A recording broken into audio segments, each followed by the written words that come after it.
നമസ്കാരം,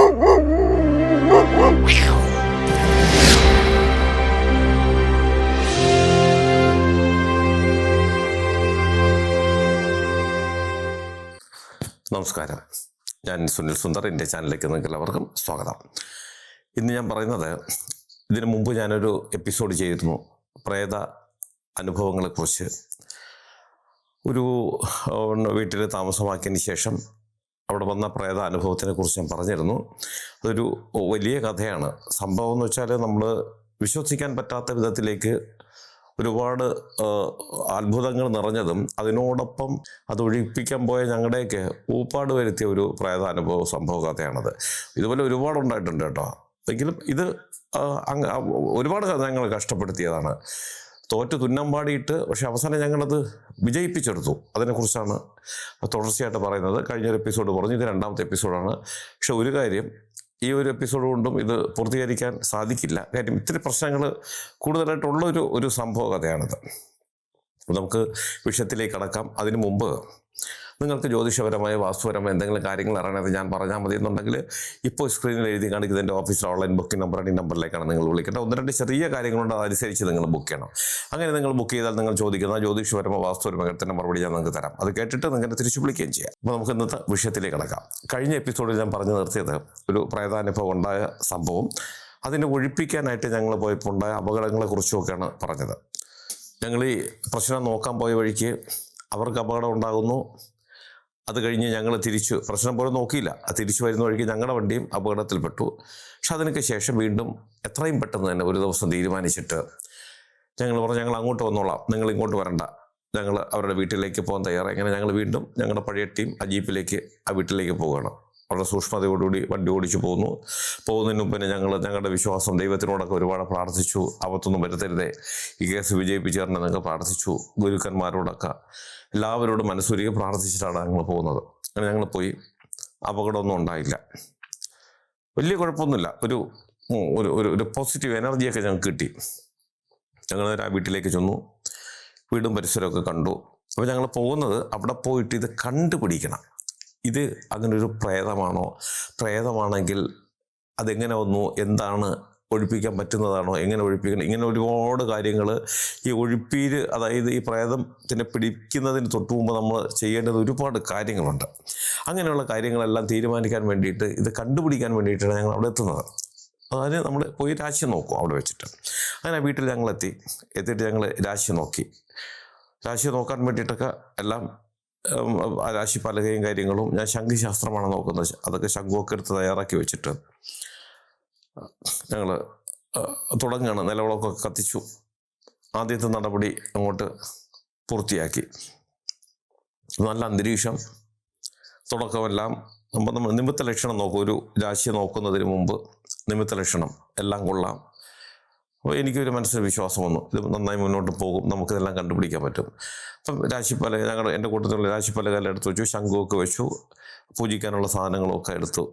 ഒരു ചെറിയൊരു സെറ്റപ്പാണ് എടുത്ത് വെച്ചു. നിലവിളക്ക് കത്തിച്ച് വെച്ചപ്പോഴത്തേക്കുണ്ട് ഒരു ഫോൺ. അന്ന് മൊബൈലൊന്നും അത്ര പ്രചാരമല്ല. വീട്ടിൽ ലാൻഡ് ഫോണുണ്ട്. ലാൻഡ് ഫോണിലേക്ക് ഒരു കോൾ വരികയാണ്.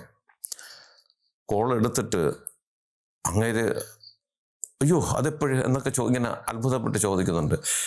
ഈ കോൾ വന്നപ്പോഴേ ഞങ്ങളുടെ എല്ലാവരുടെയും മുഖം വാടി. കാര്യം എന്ന് വെച്ചാൽ ഇത് അത്രയ്ക്കൊരു നല്ല കോളല്ല, നമുക്ക് തടസ്സങ്ങൾ ഉണ്ടാക്കുന്നത് തന്നെയാണ്, ഞങ്ങൾക്ക് ഉറപ്പായിരുന്നു. പക്ഷെ ഇത് എന്താണെന്ന് മാത്രം അറിഞ്ഞാൽ മതി. അപ്പോഴത്തേക്ക് അയാൾ സംസാരിച്ചിട്ട് ഓടി ഞങ്ങളുടെ അടുത്ത് വന്നു. അപ്പോൾ അകത്ത മുറിയിൽ എന്താണ് ഫോൺ ഇരുന്നത്. അപ്പോൾ അവിടെ നിന്ന് അയാളുടെ ഈ അലർച്ചയെന്നല്ല, അയ്യോ എന്നൊക്കെ പറയുന്നതൊക്കെ നമുക്ക് കേൾക്കാൻ പറ്റി. അപ്പം ഞങ്ങൾ എന്താണെന്ന് ഒരു ആകാംക്ഷയോടെ ഇരുന്നപ്പോൾ അദ്ദേഹം വന്നിട്ട് ഞങ്ങളോട് പറഞ്ഞു, എൻ്റെ അമ്മ മരിച്ചുപോയി. അപ്പോൾ അദ്ദേഹത്തിൻ്റെ അമ്മ സുഖമില്ലാതെ കിടക്കുകയാണ്. അത് സഹോദരിയുടെ വീട്ടിലായിരുന്നു. അവിടെ നിന്ന് കുറച്ച് ദൂരം പോകണം.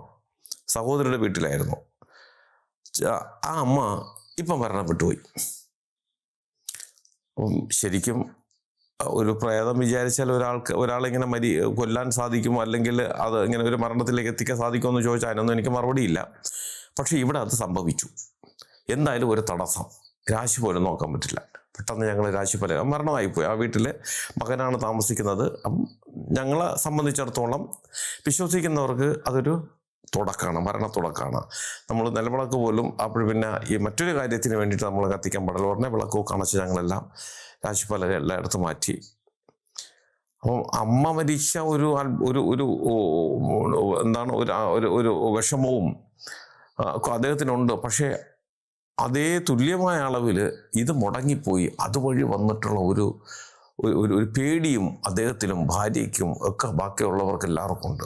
ഞങ്ങൾക്കൊന്നും ചെയ്യാൻ പറ്റാത്തൊരു സാഹചര്യം. ഞാൻ വീണ്ടും പറയുന്നു, ഇത് ആ പ്രേതം ചെയ്തതാണെന്നും അല്ല എൻ്റെ ഒരു വാദം. പക്ഷേ ഈ സന്ദർഭത്തിൽ, ഈ ഒരു അവസരത്തിൽ അത് എന്താണെന്ന് കണ്ടുപിടിക്കാൻ പറ്റാത്ത വിധത്തിലേക്ക് കാര്യങ്ങൾ പോയി.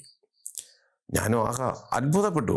എന്താണ് ഇതൊക്കെ സംഭവിക്കുന്നതെന്ന് അറിയില്ല. വീണ്ടും ഞാൻ പറയുന്നു, ഇത് പ്രേതം ചെയ്തു എന്നൊന്നും ഞാൻ പറയുന്നില്ല. പക്ഷേ നിമിത്തം വെച്ചിട്ട് ആ കാര്യം അവിടെ മുടങ്ങി ഞങ്ങൾക്ക് അവിടെ നിന്ന് ഇറങ്ങേണ്ടി വന്നു. അപ്പോൾ അദ്ദേഹം എന്നോട് ചോദിച്ചു, എന്ത് ചെയ്യും, ഇനി നമുക്ക് എന്ന് ചെയ്യാൻ പറ്റും? അപ്പോൾ 41 ദിവസം മരണം കഴിഞ്ഞ് 16 കഴിഞ്ഞാൽ ചെയ്യാം. പക്ഷേ എങ്കിൽ പോലും 41 കഴിയാതെ നമുക്ക് പൂർണ്ണമായിട്ടൊന്നും ചെയ്യാൻ പറ്റില്ല. 16 കഴിഞ്ഞാൽ മരണാനന്തര കർമ്മങ്ങളോ അതുമായി ബന്ധപ്പെട്ട കാര്യങ്ങൾ ചെയ്യാം. 41 കഴിഞ്ഞാൽ നമുക്ക് പിന്നെ വലിയ പ്രശ്നങ്ങളൊന്നും ഇല്ലാതെ നമുക്കത് ചെയ്യാൻ പറ്റും. ഞാനങ്ങനെ പറഞ്ഞു, 41 ദിവസം. അപ്പോൾ സാർ 41 ദിവസം വരെ എന്ത് ചെയ്യും? പെട്ടെന്ന് അപ്പോൾ ഇതൊക്കെ വരുമ്പോൾ എൻ്റെ മനസ്സിൽ ഇങ്ങനെ ഇത് കാര്യം കയറുന്നു. ഇദ്ദേഹം ചോദിച്ചില്ലെങ്കിൽ പോലും അങ്ങോട്ട് പറയണം. അപ്പോൾ ഞാൻ പറഞ്ഞു, ഈ 41 ദിവസം നിങ്ങളാരും ഇവിടെ വരരുത്, ഈ വീട്ടിൽ വരരുത്. സഹോദരൻ്റെ വീട്ടിൽ വെച്ചിട്ട് മരണം സംഭവിച്ചു, അവിടെ വെച്ചിട്ടാണല്ലോ ചടങ്ങുകളെല്ലാം ചെയ്ത്, അവിടെ വെച്ചിട്ടാണ് ചെയ്തത്. അപ്പോൾ അവിടെ നിൽക്കുക, നിങ്ങൾ ഇങ്ങോട്ട് വരരുത്. മറ്റ് ബന്ധുക്കൾ ആരെങ്കിലും വിട്ടിട്ട് വീടിൻ്റെ അവസ്ഥകൾ തൂക്കാനോ വാരാനോ എന്തെങ്കിലും ഉണ്ടോ നോക്കുക. നിങ്ങൾ ആരും ഈ ഭാഗത്തേക്ക് വരാതിരിക്കാൻ പറ്റുമെങ്കിൽ അവിടെ നിന്ന് പറഞ്ഞു. ഇല്ല സാർ, ഞങ്ങൾ വരില്ല, 41 കഴിഞ്ഞിട്ട് ഞങ്ങൾ വരുള്ളൂ എന്ന് പറഞ്ഞു. അങ്ങനെ അത് അവിടെ തീർന്നു. അപ്പോഴേ തന്നെ അവർ മരണത്തിന് പോയി. ഞങ്ങൾ തന്നെ മുമ്പ് ഞങ്ങളപ്പോഴേ തന്നെ പുറത്തിറങ്ങി പോയി. ഈ വരുന്ന വഴിക്ക് ഞങ്ങൾക്ക് എല്ലാവർക്കും ഇതാണ് ചിന്ത. സത്യം പറഞ്ഞാൽ ഒരടി ഈ കേസിന് ആയിട്ട് നമുക്ക് മുന്നോട്ട് പോകാൻ പറ്റുന്നില്ല എന്നുള്ളതാണ്. അതിന് 41 ദിവസം കഴിഞ്ഞു. 41 ദിവസം കഴിഞ്ഞതിന് ശേഷം തൊട്ടടുത്ത ദിവസം തന്നെ ഞങ്ങൾ തീരുമാനിക്കണം. അപ്പോൾ 41 ഇദ്ദേഹം എത്തുന്നതിന് മുമ്പ് ഇദ്ദേഹം അതിനിടയ്ക്ക് എന്നും വിളിക്കും തന്നെ, മിക്കവാറും ദിവസങ്ങൾ വിളിച്ച് അപ്പം ആവശ്യമാണ്, എനിക്കും അത് ആവശ്യമാണ്. കാര്യം എന്തെങ്കിലും പ്രശ്നം വരുന്നുണ്ടോ ഇല്ലയോ എന്നൊക്കെ നമുക്ക് അറിയണമല്ലോ. അതിനുവേണ്ടി അദ്ദേഹം വിളിക്കുമ്പോഴത്തേക്ക് ഞാൻ കാര്യമായിട്ട് സംസാരിക്കും, അന്വേഷിക്കുന്നുണ്ട്. കാര്യം ഇത് വല്ലാത്തൊരു കേസായിപ്പോയി. ഈ ഒരു കേസ് പരിഹരിച്ച് തീർന്ന സമയം കൊണ്ട് ഞാൻ അന്നത്തെ കാലത്ത് എനിക്ക് നല്ല ഓർമ്മയുണ്ട്. 8 or 10 കേസ് ഞാൻ വേറെ കൈകാര്യം ചെയ്തിട്ടുണ്ട്. ഇത്രയും കൈകാര്യം ചെയ്യുന്ന സമയത്തിനുള്ളിൽ പോലും ഈ ഒരു കേസ് നമുക്ക് അതിൻ്റെ പ്രാരംഭ ഘട്ടത്തിൽ പോലും എത്താൻ നമുക്ക് സാധിച്ചിട്ടില്ല. അങ്ങനെ 41 കഴിഞ്ഞു. തൊട്ടടുത്ത ദിവസം ഞങ്ങൾ വീണ്ടും അവിടെ എത്തുന്നു. വേറെ പ്രശ്നങ്ങളൊന്നുമില്ല. രാശി നോക്കി ഇത് തെളിഞ്ഞു വരുന്നുണ്ട്. അതായത് ആ ഭൂമിയിൽ തീപ്പൊള്ളലേറ്റ് മരിച്ചു പോയിട്ടുള്ള 2 ദുരാത്മാക്കളുടെ സാന്നിധ്യം കാണുന്നുണ്ട്. ആ സാന്നിധ്യമാണ് ഈ പറയുന്ന വിഷയങ്ങളൊക്കെ. അപ്പോൾ ഞാൻ പറയുന്നു, ഈ മരണമൊന്നും അത് നടത്തിയാണെന്ന് എനിക്കറിയില്ല. പക്ഷേ ഈ ആൾക്കാർ കാണുന്നതും പേടിക്കുന്നതുമായിട്ടുള്ള സംഭവങ്ങൾ ഈ ദുരാത്മാക്കളുടെ ഒരു കഴിവ് കൊണ്ടാണ് നടക്കുന്നത്. അല്ലെങ്കിൽ അവരാണ് ഇതൊക്കെ നമ്മളിലേക്ക് തോന്നലുകൾ ഉണ്ടാക്കുന്നത്. അപ്പോഴും ഞാനിത് റിയലാണെന്നൊന്നും പറയുന്നില്ല. നമ്മളിലുണ്ടാക്കുന്ന തോന്നലുകൾ അത് ഇവരാണിത് കാണിക്കുന്നത്. അതിനോടൊപ്പം ഒന്നിൽ കൂടുതൽ മറ്റ് ദുരന്തം സംഭവിച്ച ആത്മാക്കളുടെ സാന്നിധ്യവും കാണുന്നുണ്ട്. അതായത് ഒരു നെഗറ്റീവ് എനർജി അല്ല, ഒരുപാട് നെഗറ്റീവ് എനർജികൾ ആ ഭൂമിയിലുണ്ട് എന്ന് പറഞ്ഞാൽ ഈ ഇന്നത്തെ തലമുറയിൽപ്പെട്ട അവിശ്വാസികൾ വിശ്വസിക്കുള്ളൂ. പ്രേതം എന്നൊക്കെ പറഞ്ഞാൽ എന്ത് വാക്കാണെന്നൊക്കെ അവർ ചോദിക്കുക.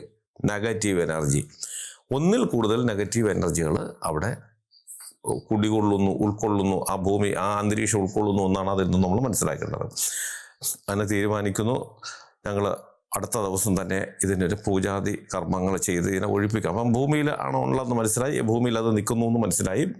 പക്ഷെ ഒരു കാര്യം മനസ്സിലാക്കേണ്ടത്, ഇതൊരുപാട് വ്യാപിച്ച് നിൽക്കുന്നു. അപ്പോൾ ഇത് ഈ ഭൂമിയിലാണ് കുടികൊള്ളുന്നതെങ്കിലും ഇതിൻ്റെ ശക്തി അല്ലെങ്കിൽ ഇതിൻ്റെ പ്രവർത്തനങ്ങൾ മറ്റേതൊക്കെയോ ഭാഗത്തേക്ക് വ്യാപിച്ചിരിക്കുന്നു എന്നുകൂടി നമുക്ക് മനസ്സിലാക്കാൻ പറ്റി. അപ്പോൾ ഇതിനു വേണ്ടിയിട്ട് ഞങ്ങളൊരു ദിവസം തീരുമാനിക്കുന്നു. പൂജയ്ക്കുള്ള വലിയ താമസമൊന്നുമില്ല, അടുത്തടുത്ത ദിവസങ്ങൾ തന്നെയാണ്. അപ്പോൾ എൻ്റെ കൂടെ ഉള്ളവരെല്ലാവരും വളരെ ഉത്സാഹത്തോടുകൂടി നിൽക്കുകയാണ്. ഒരു ദിവസം തീരുമാനിക്കും, ഞങ്ങളുടെ പൂജയ്ക്ക് അവിടെ ചെല്ലുന്നു. അപ്പോൾ പൂജയ്ക്ക് ചെന്നപ്പോൾ വീടിനകത്ത് വെച്ചിട്ടൊക്കെയാണ് സാധാരണ ഈ പൂജ ഞങ്ങൾ ചെയ്യാറുള്ളത്. അപൂർവം ചില സ്ഥലങ്ങളിൽ പുറത്ത് വെച്ച് ചെയ്യാറുണ്ട്. ഇത് പുറത്ത് വെച്ചിട്ട് പൂജ ചെയ്യാമെന്നൊരു തീരുമാനം ഉണ്ടാക്കി. കാര്യം ഇതൊരുപാട് പ്രശ്നങ്ങൾ അവിടെ ഉണ്ടാക്കും. അതുകൊണ്ട് വീടിന് പുറത്ത് വെച്ച് ചെയ്യാം. അപ്പോൾ വീടിന് ഒരുപാട് സ്ഥലമുണ്ട് അവർക്ക്, 4 ഭാഗത്തും ചുറ്റുമതിലുമൊക്കെ ഉണ്ട്. അപ്പോൾ അതിൽ ഒരു ഉചിതമായ സ്ഥലം കാണിച്ചു കൊടുത്തു. അവിടെ ഒരു പുര കെട്ടുന്നതിന് അളവൊക്കെ ഉണ്ട്. ആ അളവെല്ലാം ഞാൻ കൊടുത്തു. അപ്പം അത് അവർ പന്തൽ കെട്ടുകാരെ വിളിച്ച് തന്നെയാണ് അത് ഒക്കെ ഇട്ട് ചുറ്റുപാടുമൊക്കെ മറച്ചു. ഞങ്ങൾ പൂജയ്ക്ക് ചെന്നപ്പോൾ വളരെ വൃത്തിയായിട്ട് അവരെല്ലാം ചെയ്തിട്ടുണ്ട്. അവരുടെ ബന്ധുക്കൾ ആൾക്കാർ ഒരുപാട് പേരുണ്ട്, ആ പരിസരത്തുള്ള ഒരുപാട് പേരുണ്ട്.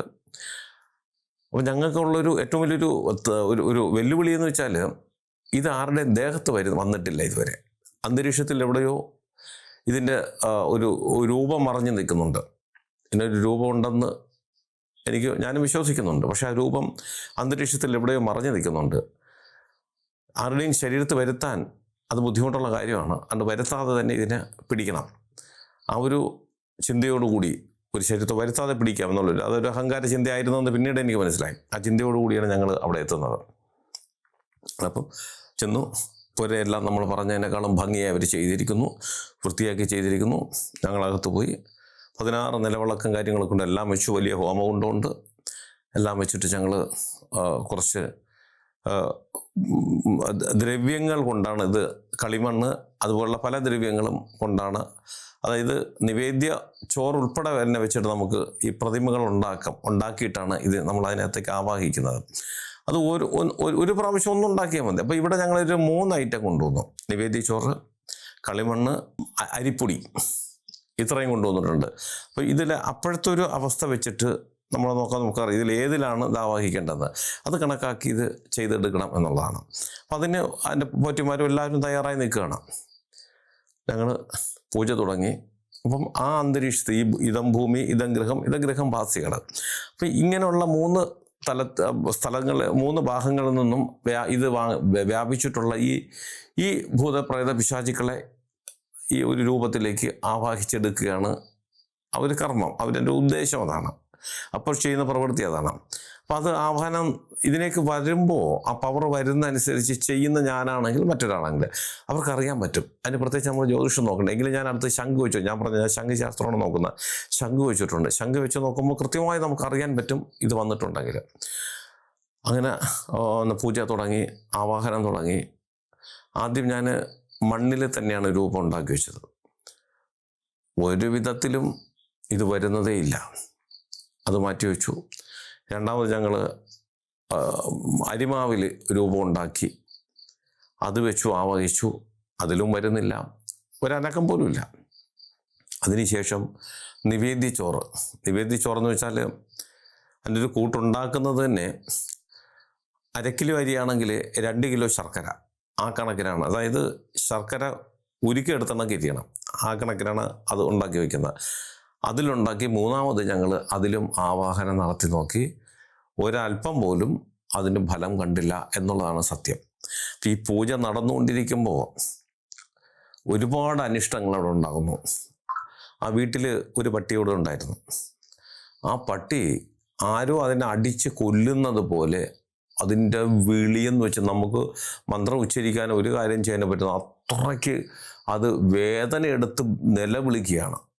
ഈ വിളി കേട്ടിട്ട് തൊട്ടടുത്ത വീടുകളിലൊക്കെ പട്ടികളുണ്ടല്ലോ, നാട്ടിൽ കിടക്കുന്ന പട്ടികൾ, ഇതെല്ലാം കൂടി അങ്ങ് ഈ പറഞ്ഞ കണക്ക് ഒരു സംഘഗാനം പോലെ ഇതങ്ങ് തുറന്നു നിൽക്കുകയാണ്. അത് തന്നെ ഒരു പേടിപ്പിക്കുന്ന ഒരു അന്തരീക്ഷമാണ്. എനിക്കാണെങ്കിൽ ഒരു മന്ത്രം ചൊല്ല ഒരു സ്വസ്ഥതയും കിട്ടുന്നത്. ഇതങ്ങ് പല ടോണിൽ വിളിക്കുകയാണ്. ആരോട് എന്തൊക്കെയോ പരാതി പറയും പോലെയോ നിലവിളിക്കും പോലെയോ അത് സംസാരിക്കും പോലെ ആണ്. അത് കുരയ്ക്കുന്നു എന്ന് പറയാൻ പറ്റില്ല, സംസാരമാണ്. അത് എന്നെ കൊല്ലുന്നേ എന്നുള്ള രീതിയിൽ അത് വിളിക്കുകയാണ്. അപ്പോൾ പലരും ചോദിക്കും ഇങ്ങനെ വിളിക്കാറുണ്ടോ എന്ന് ചോദിക്കാം. എനിക്കുണ്ടായിട്ടുണ്ട്. അതിലും ഞാനൊരു തമിഴ്നാട് ഒരു വീട്ടിലൊരു പൂജയ്ക്ക് പോയി. ഞാനൊരു എപ്പിസോഡായിട്ട് അവതരിപ്പിച്ചിട്ടുണ്ട്. പൂജയ്ക്ക് പോയപ്പോഴത്തേക്ക് അതങ്ങ് ഒരുപാട് ഉൾപ്രദേശം പോകണം. ഒരു 10-20 കിലോമീറ്ററോളം ഒരു ടൗണിൽ വന്നിട്ട് പിന്നെ ഒരു 20 കിലോമീറ്ററോളം ഞങ്ങളിങ്ങനെ 2 ഭാഗം കൃഷിയാണ്. അതിൻ്റെ നടുക്കൂടെ റോഡുണ്ട്. ഈ റോഡ് വഴി പോവുകയാണ്. അപ്പോൾ ഞങ്ങൾ പോകുന്നൊരു ഇന്നോവ കാറിൽ ഞങ്ങളുടെ ഫ്രണ്ടിൽ ഞങ്ങളെ കൊണ്ടുപോകാനായിട്ട് ഒരാൾ ടൗണിൽ വന്നു. അയാൾ മുന്നിൽ പോവുകയാണ്. അയാളുടെ ബൈക്കിൻ്റെ ഒരു മിന്നാമിന്നിങ് ഒരു വെട്ടം, ഈ വെട്ടം മാത്രമേ ഉള്ളൂ, വേറെ ചുറ്റുപാട് ഒരു വെട്ടവും ഇല്ല, സ്ട്രീറ്റ് ലൈറ്റോ കാര്യങ്ങളോ ഒന്നുമില്ല. അങ്ങനെ ഞങ്ങൾ ഇത്രയും കിലോമീറ്റർ പോയി അവിടെ ചെന്നപ്പോൾ വലിയൊരു കൃഷിത്തോട്ടത്തിൻ്റെ നടുക്ക്, കൃഷി വെച്ചാൽ റബ്ബറും റബ്ബർ അങ്ങനെ എന്തോ ആണ്, എനിക്ക് ഓർമ്മയില്ല. രാത്രിയാണ് അവിടെ എത്തിയതും. രാത്രി ഞങ്ങൾ തിരിക്കുകയും ചെയ്തു. എന്തോ മരങ്ങളൊക്കെ നിൽക്കുന്നുണ്ട്. അവിടെ ചെന്നപ്പം 2 വീട്, ഞങ്ങൾ ചെന്നൊരു വീടും അതിൻ്റെ അപ്പുറത്തോട്ട് കുറച്ചങ്ങോട്ട് മാറിയിട്ട് ഒരു വീട്. അതല്ലാതെ ആ പ്രദേശത്ത് ഒരു വീടുമില്ല. ഈ വീട്ടിൽ ചെന്നപ്പോൾ അവിടെ ഒരു സ്ത്രീ മാത്രമാണ് താമസിക്കുന്നത്. ഒന്ന് ആലോചിച്ച് നോക്കണം, ഇത്രയും ദൂരെ ഒരു സ്ത്രീ മാത്രമാണ് താമസിക്കുന്നത്. അപ്പോൾ ഞങ്ങൾ അപ്പം ഇത് ബുക്ക് ചെയ്യാൻ വന്നപ്പോഴത്തേക്ക് എനിക്ക് കാര്യങ്ങളൊക്കെ ഏകദേശം മനസ്സിലായി. എങ്കിലും ഇത്രയും ഭീകരമാണെന്ന് ഞങ്ങൾ ചിന്തിച്ചിരുന്നില്ല. അങ്ങനെ അവിടെ ചെന്ന് പൂജയ്ക്ക് ഞങ്ങൾ വീട്ടിനകത്തോട്ട് കയറാൻ ചെന്നപ്പോൾ ഉണ്ട് 23-24 പട്ടികൾ ആ വീടിനകത്ത് അവർ വളർത്തുന്നു. അത് നാടൻ പട്ടികൾ. നാടൻ പട്ടിയെന്ന് ഞാൻ പറഞ്ഞാൽ അതിൻ്റെ തൊണ്ട അറിയാമല്ലോ. അപ്പോൾ ഇതെല്ലാം കൂടെ ഇങ്ങനെ കുരയൊന്നുമില്ല, ഒരു ഇങ്ങനെ മൂളി നിൽക്കുകയാണ്, മുരടി ഇങ്ങനെ നിൽക്കുകയാണ്. അപ്പോൾ അവർ പറഞ്ഞ് പറ്റി ഇവിടെ വെച്ച് പൂജ ചെയ്യാൻ പറ്റില്ല, പട്ടികളെ നമുക്ക് വെളിയിലാക്കാൻ പറ്റില്ല, രാത്രിയാണ്, അവർ പേടിക്കും. പിന്നെന്ത് ചെയ്യുക? അവർ തൊട്ടടുത്ത് അവർക്ക് കാർ ഷെഡുണ്ട്, അത് തൂത്ത് വൃത്തിയാക്കി അവിടെ എല്ലാം വെള്ളം നിറച്ച് വൃത്തി അവിടെ വെച്ച് ചെയ്യുക. അപ്പോൾ എനിക്ക് സന്തോഷമായി. അപ്പം ഇത് എല്ലാത്തിനെ പൂട്ടി അവർ ഇട്ടേക്കാണ്. ജനൽ വഴി ഞങ്ങൾക്ക് കാണാം ഈ സാധനങ്ങളകത്ത് കിടക്കണം.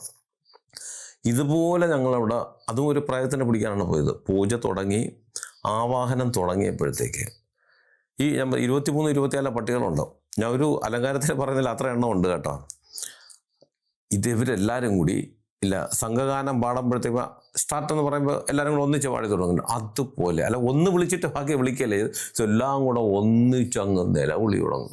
സത്യം പറഞ്ഞാൽ കിടുങ്ങിപ്പോയി. അങ്ങനെ സംഭവം ഉണ്ടായിട്ടുണ്ട്. അതുപോലെ തന്നെ ഈ അത് പിന്നീട് സന്ദർഭത്തിൽ ഞാൻ പറയും, ഇങ്ങനെ ഒരുപാട് അനുഭവങ്ങൾ ഞങ്ങൾക്ക് ഉണ്ടായിട്ടുണ്ട്. അതുപോലെയാണ് ഇവിടെ. പക്ഷേ ഞാൻ ഈ തമിഴ്നാട് പോയ കാര്യം പറഞ്ഞത് ഇപ്പോൾ 2-3 വർഷത്തിനകത്തേ ആയുള്ളൂ. പക്ഷേ ഈ പറയുന്ന സംഭവങ്ങൾ വർഷങ്ങൾക്ക് മുമ്പുള്ളതാണ്. അതിന് ഈ പട്ടി അവിടെ കിടന്നങ്ങ് ഓരിയിടലെന്നൊന്നും പറയാൻ പറ്റില്ല. ഓരിയിടലുണ്ടെങ്കിൽ അതിനേക്കാളും അപ്പുറം നിലവിളിക്കുകയാണ്. ഈ വിളി കേട്ടുകൊണ്ട് ചുറ്റുപാടുള്ള പട്ടികളെല്ലാം കൊണ്ട് വിളിക്കുന്നു. ഈ വിളി ഇങ്ങനെ കേട്ട് നമ്മൾ അന്തം വിട്ടിരിക്കുകയാണ്. എങ്കിലും നമ്മുടെ പ്രവൃത്തികൾ നമ്മൾ ചെയ്യുന്നുണ്ട്. അങ്ങനെ ഇരുന്നപ്പോണ്ട് ഈ പുര കെട്ടിയിരിക്കുന്നതിൻ്റെ മുകളിൽ എന്തോ വന്നു വീണൊരു ശബ്ദത്തോടു കൂടി. സംഭവം എന്ന് വെച്ചാൽ അതിൻ്റെ അടുത്തൊരു തെങ്ങ് നിന്ന്, ഈ തെങ്ങിൽ ഉണങ്ങിയ ഓല എന്തോ ഇരുന്നു, അത് വന്ന് ഈ പണ്ടാരം ഈ നമ്മൾ കെട്ടുന്ന പന്തലിൻ്റെ ഒരു സൈഡിൽ വന്ന് അങ്ങ് പടയിനെ വീണ്, അത് അവിടെ നിന്നും സൈഡിലാണ് വീണ്, അവിടെ നിന്നും അത് ഞാനിരുന്നതിൻ്റെ സൈഡിൽ അതും വന്ന് വീണു. സത്യം പറഞ്ഞാൽ പേടിച്ച് കിടുക്കിപ്പോയി. അപ്പോൾ ഇങ്ങനെ സംഭവിക്കാറുണ്ടോ എന്ന് ചോദിക്കും. ഇത് പ്രേതത്തിൻ്റെ ഒരു പ്രവർത്തനമാണെന്ന്, ഇതൊന്നും പ്രേതത്തിൻ്റെ പ്രവർത്തനമാണെന്ന് ഞാൻ പറയുന്നില്ല. ഈ പട്ടിയെ വന്ന് അത് നുള്ളി കുരപ്പിക്കുകയോ അല്ലെങ്കിൽ ഈ തെങ്ങിൻ്റെ മുകളിൽ കയറി ഇതിനെ ഈ ഓല വലിച്ച് തറയിടുമെന്നും ചെയ്ത പ്രേതമാണെന്ന് പറയുന്നില്ല. പക്ഷേ ഇതിനെ ഒഴിപ്പിക്കാൻ നോക്കുന്ന സന്ദർഭത്തിൽ ഇതൊക്കെ സംഭവിക്കുന്നുണ്ട്. അപ്പോൾ ഇതിനും കൂടി ഒരു ഉദാഹരണം ഞാൻ പറയാം. ഞാൻ ഈ പറഞ്ഞ ഉദാഹരണങ്ങളെല്ലാം മുമ്പ് ഞാൻ ചെയ്തിട്ടുള്ളത്, ഞാൻ അവതരിപ്പിച്ചിട്ടുള്ളതാണ്. ഇത് കണക്കൊരു പ്രേതത്തിനെ ഒഴിപ്പിക്കാൻ പോയി, അതും പുറത്തിരുന്നാണ് ചെയ്യുന്നത്. അപ്പോൾ ഒരേ സമയം 2 കർമ്മികൾ വേണം. അങ്ങനെ അപ്പോൾ ഞാൻ എൻ്റെ ഗുരുവിനെ കൂടെ അതിനെ വിളിച്ചുകൊണ്ട് പോയിട്ട് പുറത്ത് ഒരു പന്തലൊന്നും കിട്ടിയില്ല, ഒരു മുറ്റത്ത് ഒരു ഭാഗത്താണ് ഈ കളവിട്ടിട്ട് ഈ പ്രതിമ വെച്ചിട്ട് ആവാഹിക്കുന്നത്. അപ്പോൾ ഈ പ്രേതത്തിനെ കുഴിച്ചിട്ട ഒരു സ്ഥലമുണ്ട്. കുഴിച്ചിട്ടെന്ന് വെച്ചാൽ അതിൻ്റെ അവശിഷ്ടങ്ങൾ കുഴിച്ചിട്ടത്, അത് ഈ മുമ്പ് ഈ പ്രേതം പ്രശ്നം ഉണ്ടാക്കിയപ്പോൾ അതിനെ ഒരു പോറ്റി വന്ന് ആവാഹിച്ചിട്ട് ഇവരുടെ ഒരു അടുപ്പിന് അകത്ത് കുഴിയെടുത്ത് അതിനകത്ത് ഈ കലശവാക്യത്തിനകത്താക്കി കുഴിച്ചിട്ടിരുന്നു. എന്നിട്ട് ഇവരോട് പറഞ്ഞ് ആഴ്ചയിൽ ഒരിക്കലെങ്കിലും ഈ അടുപ്പ് കത്തിച്ചോളണം, ഇല്ലെങ്കിൽ ഇത് പുറത്തു വരുമെന്ന് പറഞ്ഞു. സമ്മതിച്ചു. വർഷങ്ങൾക്ക് ശേഷം ഇവർ ഈ വീട് ഉപേക്ഷിച്ചിട്ട് അവരുടെ അടുത്ത് ആ കോമ്പൗണ്ടിൽ തന്നെ മറ്റൊരു വലിയ വീട് വെച്ചിട്ട് അവർ 2 നേരം കൂടി അവിടെ അടിച്ചു പൊളിച്ച് താമസിക്കുകയാണ്. അപ്പോൾ ഇതങ്ങ് അവർ മറന്നുപോയി. പിന്നീട് ശരിക്കും പറഞ്ഞാൽ കൊണ്ടുള്ള അങ്ങനെ ഇതിനെ പിടിക്കാനാണ് അവിടെ പോയത്. അപ്പം ഈ അടുപ്പിന് അതുവരെ ചീപ്പുനൂല് കൊണ്ടുപോയി അവിടെ വെച്ച് കർമ്മങ്ങൾ ചെയ്യണം. അതേസമയം തന്നെ ഇവിടെ ഇരുന്ന് പുറത്തിരുന്നിട്ട് മറ്റൊരു കർമ്മി ശക്തമായിട്ട് ഒരേ കണക്ക് 2 പേരും ചെയ്യണം. അതുകൊണ്ട് ഞാൻ എൻ്റെ ഗുരുവിനെ കൂടെ കൊണ്ടുപോയി. അപ്പം ഞാൻ ഈ അടുക്കളയ്ക്കകത്ത് അടുപ്പിനകത്ത് നിന്ന് അവിടെ നിന്നുകൊണ്ട് ഞാൻ കർമ്മങ്ങൾ ചെയ്യുന്നു. ഇദ്ദേഹം ഇവിടെ നിന്ന് ചെയ്യണം. ഇദ്ദേഹം ഇങ്ങനെ ചെയ്തുകൊണ്ടിരുന്നപ്പോഴത്തേക്കാണ് തൊട്ട് അപ്പുറത്തെ വിളയിൽ, അപ്പം മതിലിനോട് കുറച്ച് മാറിയാണ് ഇദ്ദേഹം ഇരിക്കുന്നത്. കപ്പയ്ക്കാന്ന് ഞങ്ങളുടെ തിരുവനന്തപുരത്ത് ഈ കപ്ലങ്ങ, പപ്പായ വലിയ മരം നിൽക്കുകയായിരുന്നു. ഈ പണ്ടാരം ഒടിഞ്ഞങ്ങ് വീണു. അതിൽ നിന്നൊരു വലിയ ഒരു ചക്കയോളം വരുന്ന ഒരു കപ്പയ്ക്കുണ്ട്. ഇത് വീണ് സാധാരണ തറ വീണ് ഇത് പൊട്ടൂല, ഇത് പൊട്ടില്ല, ഇത് തെറിച്ച് നേരെ ഈ പൂജ ചെയ്തുകൊണ്ടിരുന്ന എൻ്റെ ഗുരുവിൻ്റെ മണ്ടയ്ക്ക് നേരെയാണ് വന്നത്. അവിടെ നിന്നവരെല്ലാം കൂടെ എങ്ങനെയൊക്കെ കണ്ടു തട്ടിമാറ്റി ഒഴിവാക്കി എന്നുള്ളതാണ്. അപ്പം അത് ഈ ആവാഹിച്ച പ്രേതം ചെയ്തതാണെന്ന് വെച്ചാൽ അറിയില്ല ഞങ്ങൾക്ക്, പക്ഷേ സംഭവിച്ചു. ഇതിപ്പോൾ ഞാൻ ഈ സംഭവം പറഞ്ഞപ്പോൾ ഒരു അലങ്കാരത്തിന് പറയുന്നതല്ല, ഈ പറഞ്ഞ 2 സംഭവങ്ങൾ ഞാൻ എപ്പിസോഡായിട്ട് അവതരിപ്പിച്ചിട്ടുണ്ട്. 1-2 വർഷത്തിന് മുമ്പുള്ള വീഡിയോകൾ നിങ്ങൾ കയറി നോക്കി, അത് രണ്ടും ഞാൻ അവതരിപ്പിച്ചിട്ടുള്ളതാണ്. അതുപോലെ ഇവിടെയും സംഭവിച്ചു. ഈ ഓലമടൽ വന്നു വീണ് ഈ സന്ദർഭത്തിൽ ഇങ്ങനെ, അതായത് നമ്മളിപ്പോൾ ഒരു പ്രേതകഥ വായിക്കുകയോ ഒരു സീരിയലോ സിനിമയോ പ്രേതത്തിൻ്റെ കണ്ടുകൊണ്ടിരിക്കുകയോ ചെയ്യുമ്പോൾ പുറത്ത് നമ്മളറിയുന്ന ഒരു ശബ്ദം ഉണ്ടാകുമ്പോൾ നമ്മൾ ഞെട്ടി തെറിച്ചു പോകും. അപ്പോൾ അത് ആ സീരിയലിൽ കണ്ട പ്രേതമൊന്നും ചെയ്താണെന്നൊന്നും ഞാൻ വാദിക്കുന്നില്ല. അതുപോലെ ഇതും പക്ഷേ ഇങ്ങനെ സംഭവിച്ചു, അതവിടെ കഴിഞ്ഞു.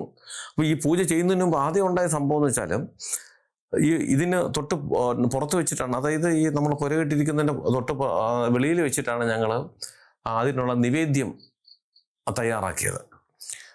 ഈ നിവേദ്യം തയ്യാറാക്കിയത് ആദ്യം ഈ കടും പായസം, അതായത് 1 കിലോ 2 കിലോ ശർക്കര, അത് ഞങ്ങൾ ഇതിനകത്ത് വെച്ച് തന്നെ ഞങ്ങൾ തന്നെ തയ്യാറാക്കി എടുക്കുകയാണ്. അല്ലാതെ ഇതിന് നിവേദ്യം കൊടുക്കണം, വെച്ച് നേദ്യം ശർക്കര പായസം, അത് പുറത്ത് വെച്ചിട്ട് അതിനൊരാളെ, ആ കുടുംബത്തിലുള്ള ഒരാളെ തന്നെ തയ്യാറാക്കി നിൽക്കാൻ പറയും. ഞങ്ങൾ 3 ദിവസം മത്സ്യമൊന്നും കഴിക്കാതെ കുളിച്ച് ശുദ്ധമായിട്ട് നിൽക്കാൻ പറയും. അവരാണത് തയ്യാറാക്കി തരും, നമ്മൾ പറഞ്ഞു കൊടുക്കും. അങ്ങനെ അയാൾ മുറ്റത്ത് വെച്ച് ചെയ്തുകൊണ്ടിരുന്നപ്പം എന്തോ ഒരു സാധനം പറന്നിങ്ങനെ പോയി ഇതിൻ്റെ മുകളിൽ കൂടി. രാത്രിയാണ്, കാക്കയാണോന്ന് അറിയില്ല, അല്ലെങ്കിൽ മറ്റെന്തെങ്കിലും പക്ഷികളാണോന്ന് അറിയില്ല. അത് കാഷ്ടിച്ചത് കറക്റ്റ് ഈ പായസത്തിൽ വന്ന് വീണു. പായസം റെഡിയായിക്കൊണ്ടിരിക്കുകയായിരുന്നു. അങ്ങനെ ഓടി വന്ന് ഞങ്ങളോട് പറഞ്ഞു ഇങ്ങനെ എന്തോ അതിനകത്ത് വീണു, ഒരു പക്ഷി പറന്നു. അപ്പോൾ അയാളെന്ന് പറഞ്ഞത് കഷ്ടമായിരിക്കും, എന്ത് ചെയ്യാനായിട്ട് വേറെ ഉണ്ടാക്കട്ടോ എന്ന് ചോദിച്ചു. അപ്പം വേറെ ഉണ്ടാക്കിയിട്ട് കാര്യമില്ല ഞാൻ പറഞ്ഞു. അപ്പം ഞങ്ങൾ ഒരു കൊല പഴം പറഞ്ഞിരുന്നു, അതവിടെ ഇരിപ്പുണ്ട്. ഞാൻ പറഞ്ഞ കുഴപ്പമില്ല, ഞങ്ങൾ ഇത് വെച്ച് ഞങ്ങൾ നിവേദ്യം കൊടുത്തല്ല, എന്തായാലും വെച്ച് നേദ്യം വേണ്ട. അതായിരുന്നു തുടക്കം, അവശകനങ്ങളുടെ തുടക്കം അതായിരുന്നു. പിന്നെ ഞങ്ങൾ ഈ പഴം വെച്ചിട്ട് ത്രിമധുരം ഉണ്ടാക്കിയൊക്കെയാണ് അത് നിവേദ്യം കഴിച്ചത്. അതിനുശേഷമാണ് ഈ പട്ടികളെ കുരച്ചുകൊണ്ടിരുന്നപ്പോഴത്തേക്കും ഈ ഓലമടൽ വന്ന് വീഴുന്നു. അതുപോലെ തന്നെ ഒരു നാളും ഇല്ലാതെ നമ്മളെന്നെ ചിന്തിച്ചു, ഈ കാക്കയ്ക്കും പക്ഷിക്കൊന്നും ഉറക്കമില്ലേ എന്തോ, രാത്രി അതവിടെ വന്ന് നടന്ന് അതിൻ്റേതായ ഒരു രീതിയിലുള്ള വിളിയും ബഹളവും ഇതെല്ലാം. ശരിക്കും പറഞ്ഞാൽ എല്ലാം കൂടെ അതൊന്ന് ഷൂട്ട് ചെയ്താൽ, നമ്മളൊരു സംഭവം ഷൂട്ട് ചെയ്തിട്ട് അതിന് നമ്മളൊരു ബാക്ക്ഗ്രൗണ്ട് സ്കോർ എന്ന് അതൊക്കെ കൊടുക്കുമല്ലേ, ഇതൊന്നും കൊടുക്കണ്ട. ആവശ്യത്തിന് ബാക്ക്ഗ്രൗണ്ട് സ്കോർ അവിടെ തന്നെ നടക്കുകയാണ്. ഇത്രയും പ്രശ്നങ്ങൾ ഉണ്ടായതിന് ശേഷം ഞങ്ങൾ ഈ 3 ദ്രവ്യങ്ങൾ വെച്ചിട്ട് പ്രതിമ ഉണ്ടാക്കി ആവാഹിച്ചിട്ട് പോലും ഇതിൻ്റെ മൂല അനങ്ങിയിട്ടില്ല. അപ്പം ഞാൻ സാറിൻ്റെ തുറന്ന്, സാറേ ഒരു നിവൃത്തിയിൽ ഇത് വരുന്നില്ല, ഇതിപ്പോൾ എന്ത് ചെയ്യാൻ പറ്റും, ഒരു പിടിയില്ല. അങ്ങനെ പറഞ്ഞു, സാറേ എനിക്കെന്ത് ചെയ്യാൻ പറ്റും, എനിക്കൊന്നും അറിയില്ല. ആ പറഞ്ഞ വാചകം എനിക്കൊന്നും ഓർമ്മയുള്ളതുകൊണ്ടാണ് ഞാനത് പറയുന്നത്. തോറ്റ് പിന്മാറാൻ എൻ്റെ മനസ്സ് അനുവദിക്കുന്നില്ല. എന്ത് ചെയ്യണമെന്ന് അറിയാം, എനിക്ക് അറിയാവുന്നതിൻ്റെ പരമാവധി ഞാൻ നോക്കി, ഒന്നും പറ്റുന്നില്ല. അപ്പം അയാൾ പറഞ്ഞു ഇതിപ്പോൾ എന്ത് ചെയ്യാൻ പറ്റും. തിരിച്ച് എന്നോടായി ചോദ്യം, എന്നോടാണല്ലോ ചോദിക്കേണ്ടത്. എന്നോട് ചോദിച്ചു. നമ്മൾ സാറേ ഒരു കാര്യം ചെയ്യാം, ഇതെന്തായാലും എനിക്ക് കുറച്ച് സമയം കൂടി വേണം. അപ്പോൾ അതുവരെ എന്ത് ചെയ്യും, നമ്മൾ അതുവരെ ഇവിടെ നിന്നും പുറത്താക്കി ഈ ഭൂമിയിലേക്ക് വരാതിരിക്കാനുള്ള വഴി ഞാൻ കണ്ടുപിടിക്കാം. പക്ഷെ അതിനൊരു ദിവസമുണ്ട്, മാസമല്ല, കുറച്ച് ദിവസങ്ങളുണ്ട്. ആ ദിവസത്തിനുള്ളിൽ നമ്മൾ ബാക്കി കാര്യങ്ങൾ ചെയ്യണം. അപ്പം അയാൾക്ക് എൻ്റെ ഒരു അവസ്ഥ മനസ്സിലായി. ഞാൻ സമ്മതിച്ചു. ഞാൻ പിന്നെ അപ്പം ഞങ്ങളെല്ലാം തയ്യാറാക്കിയാണ് പോകുന്നത്. 5 കലശം എടുത്തു കൊണ്ടുവന്നു വെച്ചു, കലശം പൂജിച്ചു. അപ്പം അപ്പോഴും നമ്മൾ പറയുന്ന സാധ്യം ഇതം ഭൂമി, ഇതം ഗ്രഹം, ഇതം ഗൃഹവാസികൾ, ഈ 3 വിഭാഗത്തിലേക്കും ഒന്നും വരരുത് എന്നുള്ളതാണ്. പക്ഷെ അത് അങ്ങനെ എത്ര ശക്തമായി ചെയ്താലും അതിനൊരു ദിവസമുണ്ട്. ആ ദിവസം വരെ അത് നിൽക്കുള്ളൂ. അത് കഴിഞ്ഞാൽ പിന്നെ ഒരിക്കലും ഇത് ഉപയോഗമില്ല. അത് വീണ്ടും 10 മടങ്ങ് ശക്തിയായിട്ട് തിരിച്ചു വരും. ഇത് വെച്ചിട്ട് പിന്നെ ഈ ഭൂമിയുടെ 5 ഭാഗത്ത് പോയി വിധിയാമണ്ണം, ഇതിനെ കുഴിച്ചൊരു വിധിയാമണ്ണം ആ കലശങ്ങളെല്ലാം അവിടെ സ്ഥാപിച്ചിട്ട് ഞാൻ പറഞ്ഞു, സാറേ ഇത് തൽക്കാലം ഞങ്ങൾ ചെയ്തുകൊണ്ട് ഇത്ര ദിവസത്തേക്ക് ഇതുകൊണ്ടൊരു ബുദ്ധിമുട്ടൊന്നും നിങ്ങൾക്ക് വരില്ല. എന്തായാലും ഞങ്ങൾ ഇത് കഴിയുന്നതിൻ്റെ ഇടയ്ക്ക് തന്നെ എനിക്ക് കുറച്ച് കാര്യങ്ങൾ കൂടി മനസ്സിലാക്കാൻ ശേഷം ഞാൻ വന്ന് ചെയ്തു തരാം. അപ്പം നമ്മുടെ അവസ്ഥ മനസ്സിലാക്കിയിട്ട് അദ്ദേഹം സമ്മതിച്ചു. എന്നിട്ടും അദ്ദേഹത്തിൻ്റെ പേടി, ഇത്രയും പ്രത്യക്ഷത്തിൽ വന്ന് ഇതൊക്കെ കാണിച്ച ഇത് ഇനി ഞങ്ങൾക്ക് ബുദ്ധിമുട്ടുണ്ടാക്കുമോ എന്നുള്ളതായിരുന്നു അവരുടെ പേടി. ഞാൻ പറഞ്ഞു, സാർ പേടിക്കണ്ട, എന്നാലും നിങ്ങൾക്ക് ഒന്നും ഈ ഭൂമിക്കോ ഈ വീടിനോ ഈ താമസിക്കുന്നവർക്കോ ഇത്ര ദിവസത്തേക്ക് ഒന്നും വരില്ല, അത് ഞാൻ നോക്കിക്കൊള്ളാം എന്ന് പറഞ്ഞു. അപ്പോൾ അദ്ദേഹം ചോദിച്ചു, ഇനി സഹോദരൻ്റെ വീട്ടിൽ പോയി നിൽക്കണോ? അപ്പോൾ അതൊന്നും വേണ്ട, ഇവിടെ ഒന്നും വരില്ല എന്ന് പറഞ്ഞിട്ട് ഞങ്ങളെല്ലാം വാരി കെട്ടി വണ്ടിയിൽ കയറ്റി ഇറങ്ങുന്നതിന് മുമ്പ് അടുത്ത കോള് അദ്ദേഹത്തിന് വന്നു. ആ കോളെടുത്തിട്ട് അദ്ദേഹം ഓടി എന്ന് പറഞ്ഞ്, സാറേ വേറൊരു സംഭവം കൂടെ ഉണ്ടായി. എന്താണ്? അദ്ദേഹത്തിൻ്റെ ഒരു അകന്ന ബന്ധുവാണ്, പക്ഷെ അദ്ദേഹത്തിന് പോയി പങ്കെടുക്കാതിരിക്കാൻ പറ്റില്ല, പുള്ളിയും മരിച്ചു. അപ്പോൾ ഈ മരണം എന്ന് പറഞ്ഞ് ഇതിൻ്റെ പുറകെ ഉണ്ട്. ഞങ്ങൾ യാത്ര പറഞ്ഞു. അപ്പം വീണ്ടും അവർക്ക് പേടിയായി. അദ്ദേഹത്തിൻ്റെ ഭാര്യയെ ഓടിയൊന്ന് ചോദിച്ചു, സാറേ കുഴപ്പമൊന്നും വരില്ലല്ലോ, ഞങ്ങൾക്കിതൊന്നും കണ്ടിട്ട് ഞങ്ങൾക്ക് ഉറങ്ങാൻ പറ്റുന്നില്ല. ഞാൻ പറഞ്ഞു, നിങ്ങൾ ധൈര്യമായിട്ട് ഉറങ്ങിക്കോ, നിങ്ങൾക്കൊന്നും വരില്ല, അതിന് ഞാൻ ഗ്യാരണ്ടി തരാം എന്നൊരു ഉറപ്പ് കൊടുത്തു. പക്ഷേ എനിക്കറിയാം അത് വരില്ല. കാര്യം ഇതിനെ വിലക്കെന്ന് പറയും, വിലക്ക് നിർത്താൻ സാധിക്കും, പക്ഷേ ഇത്ര ദിവസത്തേക്കേ പറ്റൂ. അതിനുള്ളിൽ നമ്മൾ അതിനുള്ള പരിഹാര മാർഗം കണ്ടെത്തണം. അങ്ങനെ അത് കഴിഞ്ഞു, യാത്ര പറഞ്ഞു, ഞങ്ങൾ അവിടെ നിന്ന് തിരിച്ചു. 2 ദിവസം കഴിഞ്ഞപ്പം അദ്ദേഹം വിളിച്ചിട്ട് പറഞ്ഞു, അദ്ദേഹത്തിന് ഒരു പട്ടിയോടെ ഉണ്ടായിരുന്നു പറഞ്ഞു, ആ പട്ടി അതും മരിച്ചുപോയി. എല്ലാ ദിവസവും വീണ്ടും അദ്ദേഹം വിളിച്ച് കാര്യങ്ങൾ തിരക്കുന്നുണ്ട്. അപ്പം ഞാൻ അടുത്ത നടപടി എന്താണ്, ഇനി എന്ത് ചെയ്യണം എന്നുള്ളത് എനിക്ക് ഒരു പിടിയും കിട്ടുന്നില്ല. അപ്പോൾ എനിക്കൊരു ഗുരുവുണ്ട് തിരുവനന്തപുരത്ത്, എൻ്റെ ഒരുപാട് ഗുരുക്കന്മാരിൽപ്പെട്ട ഒരാളാണ് അദ്ദേഹം. അദ്ദേഹത്തിൻ്റെ മേഖല ജ്യോതിഷമാണ്, നല്ലൊരു ജ്യോതിഷിയാണ് അദ്ദേഹം. ഇപ്പോൾ മരിച്ചുപോയി, വിജയൻ എന്നാണ് അദ്ദേഹത്തിൻ്റെ പേര്. അദ്ദേഹത്തിന് ഇതിനൊക്കെ പ്രേത പിടിക്കേണ്ട ഒരു കേസ് വന്നാൽ എന്നെ തന്നെയാണ് വിളിക്കുന്നത്. പക്ഷെ അദ്ദേഹം പറഞ്ഞു തരും ഇന്ന രീതിയിലൊക്കെ ചെയ്യണം എന്നുള്ളത്. ജ്യോതിഷത്തിൻ്റെ ഏകദേശം കുറേ കാര്യങ്ങൾ അദ്ദേഹമാണ് എനിക്ക് പഠിപ്പിച്ചു തന്നത്. അപ്പോൾ അദ്ദേഹത്തിന് ഇതെങ്ങനെ ചെയ്യാൻ അറിയില്ലെങ്കിലും ഇനി അടുത്ത എങ്ങനെ ഏത് രീതി ചെയ്ത് ഇതിനെ ഫലിപ്പിക്കാം എന്നുള്ളത് അദ്ദേഹത്തിന് അറിയാം. അദ്ദേഹത്തിനകത്ത് പോയി തന്നെ കാണാം, കണ്ട് ഒരു ഉപദേശം തേടാം എന്നുള്ളത് വിചാരിച്ചുകൊണ്ട് ഇങ്ങനെ ഇരിക്കണം. അപ്പോൾ 2 ദിവസം കഴിഞ്ഞപ്പോഴത്തേക്ക് പട്ടി മരിച്ചുപോയെന്ന് പറഞ്ഞ് അദ്ദേഹം വിളിച്ചു പറയുന്നു. വൈകിട്ടെന്താണ് എൻ്റെ അടുത്ത് വിളിച്ചു, പട്ടി മരിച്ചു. അടുത്ത ദിവസം രാവിലെ അദ്ദേഹം പറയുന്നുണ്ട്. അപ്പം ഞങ്ങൾ അവിടെ ഇദ്ദേഹത്തിൻ്റെ അടുത്ത് ചെല്ലുമ്പോൾ ഇദ്ദേഹത്തിന് എപ്പോഴും ഇദ്ദേഹത്തിനോട് നിൽക്കുന്ന ഒരു സഹായിയുണ്ട്. അത് അദ്ദേഹത്തിൻ്റെ ഭാര്യയുടെ ഒരു അകന്ന ബന്ധുവാണ്. അവനൊരു ബൈക്കും ഒക്കെ ഉണ്ട്. അവനാണ് എപ്പോഴും എന്ത് പറഞ്ഞാലും ഓടിപ്പോയി വാങ്ങിച്ചുകൊണ്ട് വരുന്നതും കാര്യങ്ങളൊക്കെ. ആ വീട്ടിൽ തന്നെ നിൽക്കുകയാണ്. അവൻ്റെ ഭാര്യ അവിടെ ജോലി ഇട്ട് വരുന്നുണ്ടെന്ന് തോന്നുന്നു. അപ്പം ഈ വൈകിട്ട് വിളിച്ചു പട്ടി മരിച്ചുപോയെന്ന് പറഞ്ഞു. പിറ്റേന്ന് രാവിലെ അദ്ദേഹം വിളിച്ചു പറഞ്ഞു, അയാളുടെ പേരെന്ത് പറഞ്ഞ പേര് മറന്ന്, അവനൊരു വലിയ ആക്സിഡൻറ്റ് സംഭവിച്ചു. ഈ വീട്ടിൽ വന്നിട്ട് എന്തോ കാര്യമായി സാധനം വാങ്ങിക്കണം പുറത്ത് പോയപ്പോഴത്തേക്ക് വേറൊരു വണ്ടി വന്ന് അവൻ ഇടിച്ചള്ളിയിട്ടു, നല്ല പേരുകൊണ്ട് അതും സംഭവിച്ചു.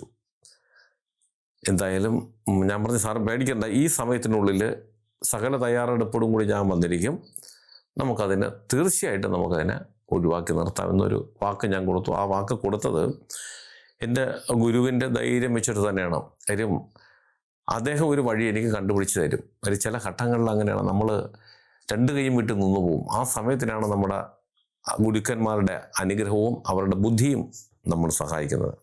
ഈ കേസിലും എൻ്റെ ഗുരുവിൻ്റെ ബുദ്ധി തന്നെയാണ് എന്നെ സഹായിച്ചത്. അതെങ്ങനെയാണെന്നുള്ളത് തൊട്ടടുത്ത എപ്പിസോഡിൽ ഞാൻ പറയാം. ഇതെന്നിപ്പോൾ ഒരുപാട് നീണ്ടുപോയി. അപ്പോൾ പ്രേതങ്ങളെന്ന് വെച്ചാൽ ഇങ്ങനെയാണ്.